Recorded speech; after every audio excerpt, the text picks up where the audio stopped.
Deuteronomy 29 to 31, renewal of the covenant. These are the terms of the covenant the Lord commanded Moses to make with the Israelites in Moab. In addition to the covenant he had made with them at Horeb, Moses summoned all the Israelites and said to them, "Your eyes have seen all that the Lord did in Egypt to Pharaoh, to all his officials, and to all his land. With your own eyes you saw those great trials, those signs and great wonders. But to this day the Lord has not given you a mind that understands, or eyes that see, or ears that hear.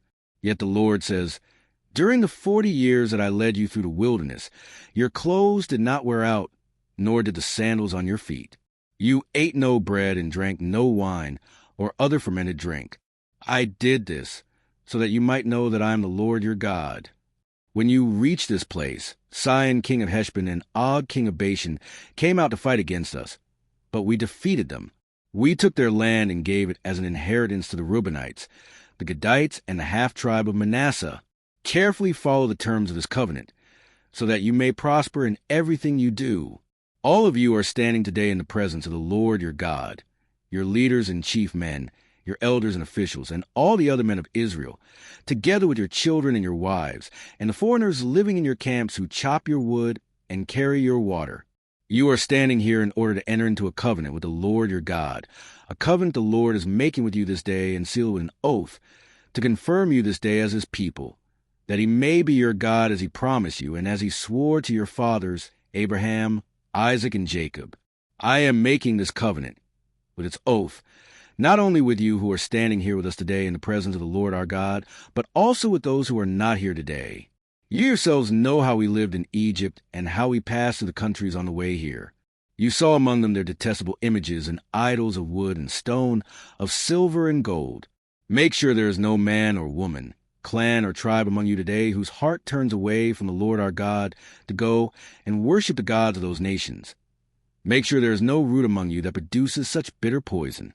When such a person hears the words of this oath and they invoke a blessing on themselves, thinking, I will be safe, even though I persist in going my own way, they will bring disaster on the watered land as well as the dry. The Lord will never be willing to forgive them. His wrath and zeal will burn against them. All the curses written in this book will fall on them, and the Lord will blot out their names from under heaven. The Lord will single them out from all the tribes of Israel for disaster, according to all the curses of the covenant written in this book of the law. Your children who follow you in later generations, and foreigners who come from distant lands will see the calamities that have fallen on the land and the diseases with which the Lord has afflicted it. The whole land will be a burning waste of salt and sulfur, nothing planted, nothing sprouting, no vegetation growing on it. It will be like the destruction of Sodom and Gomorrah, Admah and Zeboim, which the Lord overthrew in fierce anger. All the nations will ask, why has the Lord done this to this land? Why this fierce, burning anger? And the answer will be, it is because this people abandoned the covenant of the Lord, the God of their ancestors, the covenant he made with them when he brought them out of Egypt. They went off and worshipped other gods and bowed down to them, gods they did not know, gods he had not given them. Therefore the Lord's anger burned against this land, so that he brought on it all the curses written in this book. In furious anger and in great wrath the Lord uprooted them from their land, and thrust them into another land, as it is now. The secret things belong to the Lord our God, but the things revealed belong to us and to our children forever, that we may follow all the words of this law. Prosperity after turning to the Lord. When all these blessings and curses I have set before you come on you, and you take them to heart, wherever the Lord your God disperses you among the nations, and when you and your children return to the Lord your God, and obey him with all your heart, and with all your soul, according to everything I command you today, then the Lord your God will restore your fortunes and have compassion on you, and gather you again from all the nations where he scattered you, even if you have been banished to the most distant land under the heavens. From there the Lord your God will gather you and bring you back. He will bring you to the land that belonged to your ancestors, and you will take possession of it. He will make you more prosperous and numerous than your ancestors. The Lord your God will circumcise your hearts and the hearts of your descendants, so that you may love him with all your heart and with all your soul and live. The Lord your God will put all these curses on your enemies who hate and persecute you. You will again obey the Lord and follow all his commands I am giving you today. Then the Lord your God will make you most prosperous in all the work of your hands and in the fruit of your womb, the young of your livestock and the crops of your land. The Lord will again delight in you and make you prosperous, just as he delighted in your ancestors, if you obey the Lord your God and keep his commands and decrees that are written in this book of the law, and turn to the Lord your God with all your heart and with all your soul. The offer of life or death. Now what I am commanding you today is not too difficult for you or beyond your reach. It is not up in heaven, so that you have to ask, who will ascend into heaven to get it and proclaim it to us so we may obey it? Nor is it beyond the sea, so that you have to ask, who will cross the sea to get it and proclaim it to us so we may obey it? No, the word is very near you. It is in your mouth and in your heart, so you may obey it. See, I set before you today life and prosperity, death and destruction. For I command you today to love the Lord your God, to walk in obedience to him, and keep his commands, decrees, and laws. Then you will live and increase, and the Lord your God will bless you in the land you are entering to possess. But if your heart turns away and you are not obedient, and if you are drawn away to bow down to other gods and worship them, I declare to you this day that you will certainly be destroyed. You will not live long in the land you are crossing the Jordan to enter and possess. This day I call the heavens and the earth as witnesses against you, that I have set before you life and death, blessings and curses. Now choose life, so that you and your children may live, and that you may love the Lord your God. Listen to his voice and hold fast to him. For the Lord is your life, and he will give you many years in the land he swore to give to your fathers, Abraham, Isaac, and Jacob. Joshua to succeed Moses. Then Moses went out and spoke these words to all Israel. I am now 120 years old, and I am no longer able to lead you.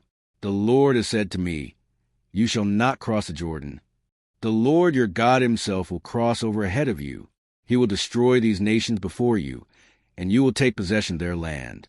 Joshua also will cross over ahead of you, as the Lord said. And the Lord will do to them what he did to Sihon and Og, the kings of the Amorites, whom he destroyed along with their land. The Lord will deliver them to you, and you must do to them all that I have commanded you. Be strong and courageous. Do not be afraid or terrified because of them, for the Lord your God goes with you. He will never leave you nor forsake you. Then Moses summoned Joshua and said to him in the presence of all Israel, Be strong and courageous, for you must go with this people into the land that the Lord swore to their ancestors to give them, and you must divide it among them as their inheritance. The Lord himself goes before you and will be with you. He will never leave you nor forsake you. Do not be afraid. Do not be discouraged. Public reading of the law. So Moses wrote down this law and gave it to the Levitical priests, who carried the ark of the covenant of the Lord, and to all the elders of Israel. Then Moses commanded them, at the end of every 7 years, in a year for canceling debts, during the festival of tabernacles, when all Israel comes to appear before the Lord your God at the place he will choose, you shall read this law before them in their hearing. Assemble the people, men, women, and children, and the foreigners residing in your towns, so they can listen and learn to fear the Lord your God and follow carefully all the words of this law. Their children, who do not know this law, must hear it and learn to fear the Lord your God as long as you live in the land you are crossing the Jordan to possess. Israel's rebellion predicted. The Lord said to Moses, Now the day of your death is near. Call Joshua and present yourselves at the tent of meeting, where I will commission him. So Moses and Joshua came and presented themselves at the tent of meeting. Then the Lord appeared at the tent in a pillar of cloud, and the cloud stood over the entrance to the tent.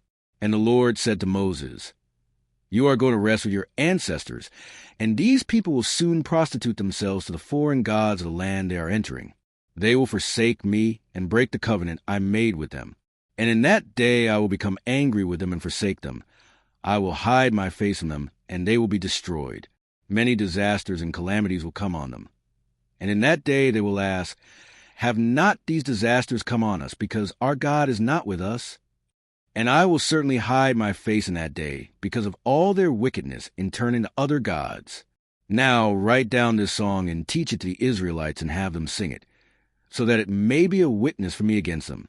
when I have brought them into the land flowing with milk and honey, the land I promised on oath to their ancestors, and when they eat their fill and thrive, they will turn to other gods and worship them, rejecting me and breaking my covenant.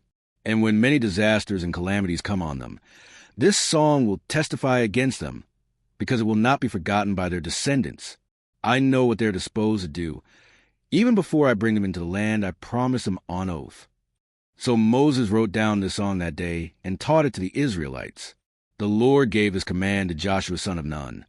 Be strong and courageous, for you will bring the Israelites into the land I promised them on oath, and I myself will be with you.